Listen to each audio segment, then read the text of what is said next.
As we count down to the 2022 Trekzone Fan Film Awards, gear up for the live and free gala event by diving into the nominees for each of our 14 categories. On this Trekzone conversation, Best Executive Producer or Producer and Best Director. This is a Trekzone conversation. It's the 2022 Trekzone Fan Film Awards. A Trekzone membership is available via the join button under each video on YouTube or via the trek.zone/support. Plus Trekzone's on Twitter, Facebook, Instagram and your favourite podcast feed. Find us, like, follow and subscribe. Members are getting first play access to podcasts just like these and behind the scenes info as our 3 projects on the go get updated. So join today and be ahead of the curve. That is critically important right now. YouTube's telling me that the ratio of not subscribed to subscribed watchers of the channel is a little high, so I'd love to see that come down. The join button costs you $3.99 a month, less than a cup of coffee a month to help me produce all these podcasts. The subscribe button is the free option.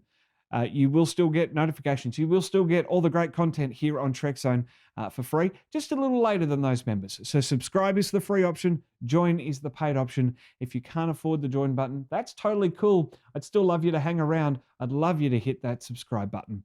Let's get on with the podcast right now. I've got some more nominees to tell you about. The incredibly talented folks who put together these fan films that we're honouring on the live stream coming up on June 8, and the dozens more out there that just missed the cut of what this next award is all about. It's the Best Executive Producer or Producer, the ones whose passion drive the success you've seen on display over the last 12 months of fan films. The nominees are Aaron Vanderclay, Beyond the Sun.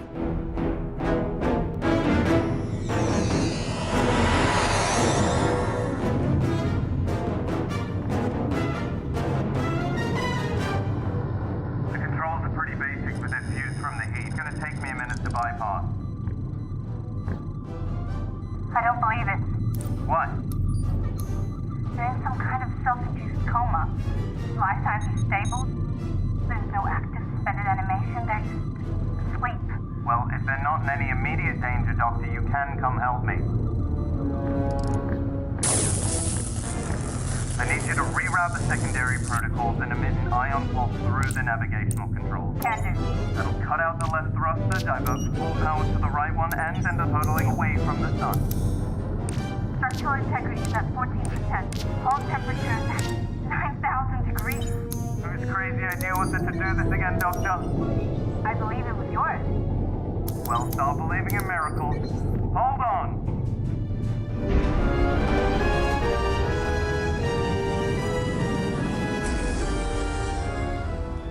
Ray Tessie, Doomsday. Captain's Log, Stardate 4202.1. Exceptionally heavy subspace interference still prevents our contacting Starfleet to inform them of the destroyed solar systems we have encountered. We are now entering System L374. Science Officer Masada reports the 4th planet seems to be breaking up. We are going to investigate. Range, Mr. Masada. 8,000 kilometers in closing. Commodore, I'm detecting an unidentified object hovering over the 4th planet, not in standard orbit. Getting readings now. It's miles long with an enormous power grid on a scale I've never seen. Its hull is reading as solid neutronium. Unable to scan the inner mechanism due to heavy subspace interference. Is this the source of the interference? Affirmative. Like some general energy dampening field. It's blocking our sensor scans and long-range communication. Captain's Log, Stardate. Gary Davis, David R. Wren, and Alan Anderson. The More Things Change. Where an unusual object has been detected by long-range scans, but has not yet been located.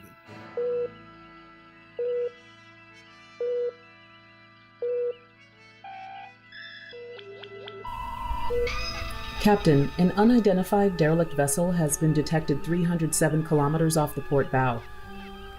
There are no signs of life. What do we know about it, Commander? It's approximately 8 meters long, 3 meters in diameter, 7,500 kilograms. And there are accommodations for up to 3 humanoid life forms, and according to all our scans... Never mind, sir. Clearly there's a problem with our scans. John Atkin, Glenn L. Wolfe, Casey Safsky, Jemong Wu, and Stan Wu. Yorktown, a time to heal. Captain Eric Von Ryan reporting. The USS Yorktown has arrived at planet Corridon, where we are to rendezvous with a shuttlecraft carrying dilithium crystals needed for a warp drive. Standard orbit, Mr. Shepard. Aye, sir. Standard orbit. Lieutenant Graham, any word from the mining colony yet? Nothing as of yet, sir. Captain, sensors are detecting small shuttlecraft approaching. 238 Mark 17. Visual, Mr. Zahn. Commander Foster? Security scanning shows it is an automated mining shuttle. Priority 1 clearance. Federation registry approved. Very good. Message Lieutenant Pond. I am to send his team down to Deck 19 and await the arrival of the dilithium crystals. Engineering. Alpha Team to Deck 19 for dilithium detail. Alpha Team to Deck 19 for dilithium detail.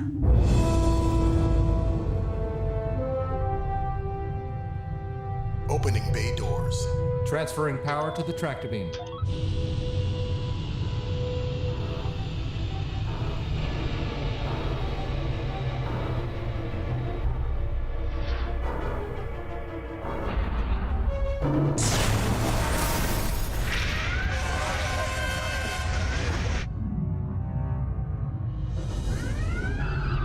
What the? No time to waste. The nominees for Best Director are Jan Soka Katke, Neotron.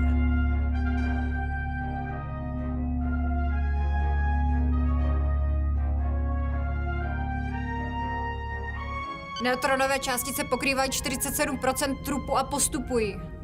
Budou nás za 2 minuty. Generátor nejde odstavit. Nechápu, co se tu děje. Musíme zmizet z lodi. A co ti opraváři vpředu na trupu? Je tam ještě 18 techniků. Vlnění je usmaží. Co navrhujete? Zbývá jediné. Transportovat neutron do volného prostoru. Dokážete ho zaměřit? Snad ano. Venku už nebude mít zdroj energie a sám se vypne. Držte mi palce, komandére. Randall Landers, Opportunity. Captain's log supplemental. Now that our guests are aboard, the Webster is leaving orbit for Starbase 211. We expect an uneventful trip.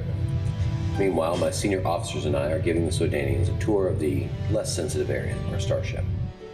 This is all very lovely, but does the Delia have an adequate defense system?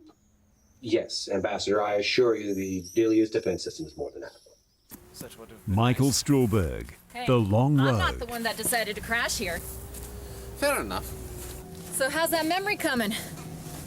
Well, from what I remember, I was one of the last on the ship before we had to evacuate. Once all of the crew was off, I took one of the last shuttles.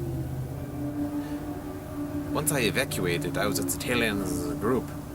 Until this strange pod came out of nowhere and attacked me.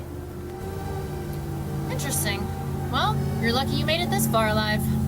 Thanks. Luckily enough, your ship was in the area. That you are. Let's keep going. We're almost to the mountain base. David R. Wren, The More Things Change. It looks familiar. I'm pretty sure I've seen something like this in a museum.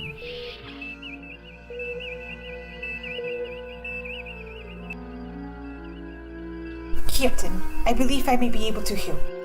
All right, Lieutenant. What do you got? In my studies, I have come across vessels nearly identical to this. But this one is new to me.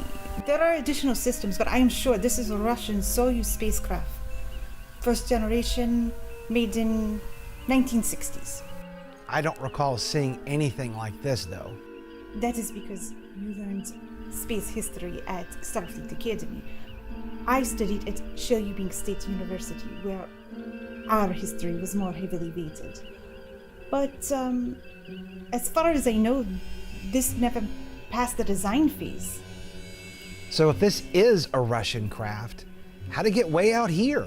So who will take home the award for Best Executive Producer or Producer and Best Director? You'll have to wait for our live and free gala event from Wednesday, June 8 from 2:30 p.m. Australian Eastern Standard Time. It's the 2022 Trekzone Fan Film Awards that will be coming to you from the Rivers Studio at Griffith University.